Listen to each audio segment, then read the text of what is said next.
practice, all of this, it all implicates the emergence of the byproducts of idealism.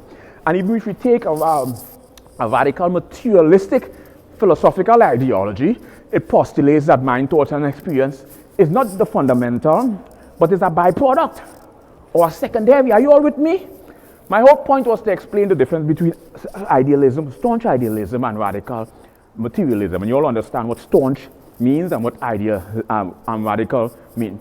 So this is how we derive to coincidences, and this is how we derive to synchronicity. Now, metaphysics now is really defined as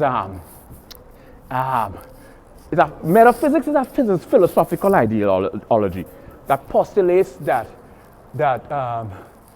how do you define metaphysics? You know, how do you define metaphysics?